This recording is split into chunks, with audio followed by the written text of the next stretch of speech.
Good morning all dear friends and student. If you are new to this channel then subscribe and press the bell icon. इस video में लेके आए हुए हैं आप देख रहे हैं कक्षा 7 हिंदी मॉडल प्रश्न पत्र जो आपके एग्जाम के लिए महत्वपूर्ण है। Model question paper Hindi class 7 से लेके आए हैं प्रश्न पत्र 2022-23। बच्चों ऐसे ही क्वेश्चन आपके एग्जाम में पूछे जाएंगे तो वैकल्पिक प्रश्न देख रहे हैं। प्रश्न संख्या 1 से 10 तक। बुंदेले के पितृपुरुष हैं कौन है? तो आंसर आपका होगा भूषण। ऐसे क्वेश्चन आप देख सकते हैं एग्जाम में। नेक्स्ट क्वेश्चन को देख रहे हैं, राखी का मूल्य पाठ का मुख्य उद्देश्य क्या था? तो आंसर क्या होगा? संस्कृति एवं सांप्रदायिक सद्भावना का विकास करना। ऑप्शन नंबर 2 आपका सही रहे। तुलसीदास ने संत को किसके समान कहा है? तो उसको हंस के समान कहा है। ऑप्शन नंबर 2 आपका सही हो। अब यहाँ क्वेश्चन को देख रहे हैं कि बालक कृष्ण को क्या अच्छा लगता है? तो मक्खन खाने का। तो ऑप्शन नंबर 100 आपका सही हो रहेगा। लेकिन दूध और दही नहीं होता है, छाछ नहीं होता है। करेक्ट आंसर होगा आपका मक्खन इज राइट आंसर। इस क्वेश्चन को देख रहे हैं, सन 1954 में भारत सरकार ने डॉक्टर रमन को उपाधि देकर सम्मानित किया था। तो कौन सी उपाधि दिया था? ये आपका पुरस्कार है। तो करेक्ट आंसर होगा आपका भारत रत्न दिया था। ऑप्शन नंबर 100 आपका सही रहेगा। यहाँ कह रहा है कि न्याय शब्द का विलोम शब्द क्या होगा? तो न्याय का विलोम शब्द क्या होता है? और न्याय होता है। तो इस तरह से याद है कि ऑप्शन नंबर 100 आपका सही रहेगा प्यारे बच्चों। ये विलोम शब्द है। क्वेश्चन यहाँ से पूछा जा रहा है कि अग्रवाल समाज के कितने गोत्र प्रचलित थे? आंसर आपका कितना होगा? ऑप्शन नंबर 100 18 था इसमें। ये सही आंसर होगा। 8 नंबर क्वेश्चन की बात करें तो कर्मण्ये वाधिकारस्ते माँ फलेषु कदाचन उपरोक्त वाक्य किसने कहा था? तो ये आपका श्री कृष्ण ने कहा था। तो ये आंसर आपका सही रहेगा। वीर छत्रसाल का जन्म कहाँ हुआ था? तो आंसर क्या होगा? मोर पहाड़ी पर हुआ था। ये आप आंसर को देख रहे हैं, 2 नंबर आपका सही रहेगा। क्वेश्चन को देख रहे हैं कि नाबालिग शब्द में उपसर्ग है। तो उपसर्ग कहाँ रहता है? शब्द के पहले रहता है, यानी ना आपका क्या हो गया? ये आपका उपसर्ग हो गया। इस तरह से बच्चों देखिए। आइए चलते हैं हम कुछ लघुत्तरी प्रश्न से प्रश्न संख्या 11 से 20 तक। प्रश्न 11 क्या कह रहा है कि मेरी भावना कविता में कवि ने किन किन पर संभाव्य रखने की बात कही है? आंसर लिखेंगे, इस कविता में कवि ने दुष्ट, निर्दयी व गलत रास्ते पर चलने वाले इत्यादि के प्रति साम्य भाव रखने की बात कही है।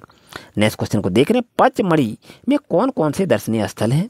तो लिखेंगे पंचमढ़ी में अनेक दर्शनीय स्थल थे, जैसे धूपगढ़, चौरागढ़ महादेव मंदिर एवं सूर्योदय सूर्यास्त के अनुपम दृश्य इत्यादि थे। और यहाँ पर स्थित 5 गुफाएं पौराणिक महत्व रखती है। इस तरह से इसको लिख सकते हैं। और क्वेश्चन नंबर 13 की बात करें, हमारे देश में राखी का क्या महत्व है? तो लिखेंगे प्यारे बच्चों, हमारे देश में राखी को भाई बहन के स्नेह बंधन का प्रतीक माना गया है।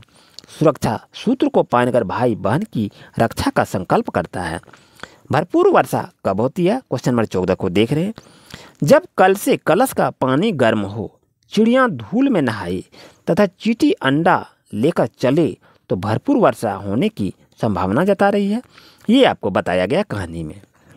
क्वेश्चन नंबर 15 अगर बात करें तो डॉक्टर अब्दुल कलाम बच्चों के साथ कैसा व्यवहार करते थे? आंसर लिखेंगे, डॉक्टर अब्दुल कलाम बच्चों के साथ बात करके आनंद की अनुभूति करते थे और उनके अनुसार बच्चों में ही संपूर्ण राष्ट्र का विकास छिपा होता है। बच्चों से वे मित्र की तरह बातें करते हैं और बच्चे भी स्वयं गौरव की अनुभूति भी करते हैं। और क्वेश्चन नंबर 16 अगर बात करें तो यशोदा कृष्ण का किस तरह श्रृंगार कर रही है? आंसर क्या लिखेंगे, यशोदा ने कृष्ण के शरीर पर तेल लगा दिया, आंखों में काजल लगाकर भौहें बना दी हैं और उनके माथे पर काला टीका लगा दिया है। इस प्रकार वे कृष्णा का श्रृंगार कर रही है। क्वेश्चन नंबर नेक्स्ट की बात अगर करें तो 17 नंबर कहते हैं, तात्या टोपे के चरित्र की विशेषताएं को लिखिए।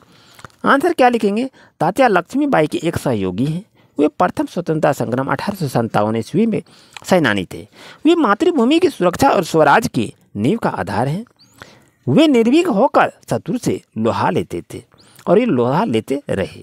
इस तरह से बच्चों आंसर को लिखना चाहिए। 18 नंबर बात करें, हमें अपने साथ किन्हें लेकर चलना चाहिए? आंसर लिखिए, हमें अपने साथ जमाने को लेकर चलना चाहिए, साथ ही पिछड़े हुए लोगों को भी आगे बढ़ाना हमारी कर्तव्य को दर्शाता है।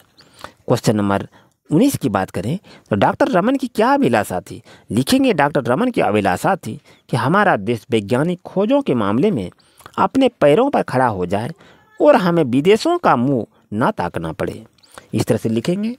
नेक्स्ट क्वेश्चन 20 को देख रहे हैं, राजा और आखेट के बीच क्या विवाद हुआ? आंसर को लिखिए, राजा और आखेट के बीच यह विवाद हुआ कि राजा उस घायल हंस पर अपना अधिकार बता रहा था और उधर आखेड़ भी कहता कि इस हंस पर मेरा अधिकार है क्योंकि मैंने इसे मारा है। इस तरह रक्षक और भक्षक के मध्य अधिकार का विवाद हो रहा था। और दीर्घ उत्तरी क्वेश्चन की अगर बात करें तो 21 से 24 तक 3 क्वेश्चन भी पूछे जाएंगे। तो क्वेश्चन 21 को देख रहे हैं, गंगा नदी से नेहरू जी की कौन कौन सी भावनाएं लिपटी हुई है। तो उत्तर को लिखेंगे, नेहरू जी ने गंगा को बेहद करीब से और लंबे समय तक देखा है। इससे उनकी अनेकानेक भावनाएं लिपटी हुई है। गंगा के प्राकृतिक सौंदर्य, उसके पल पल बदलते स्वरूप व पग पग परिवर्तित होते मार्ग के मनोरम दृश्य सदैव स्मृति पर ताज़ा करते हैं। और इसमें बात करें तो गंगा जनता ही सर्वप्रिय नदी है। वह तो भारत की प्राचीन सभ्यता का प्रतीक रहा है और वास्तव में नेहरू जी के लिए गंगा मात्र एक नदी न होकर भूत को वर्तमान में के मार्ग से होते हुए भविष्य को जोड़ने का एक जीवनदायक स्रोत है।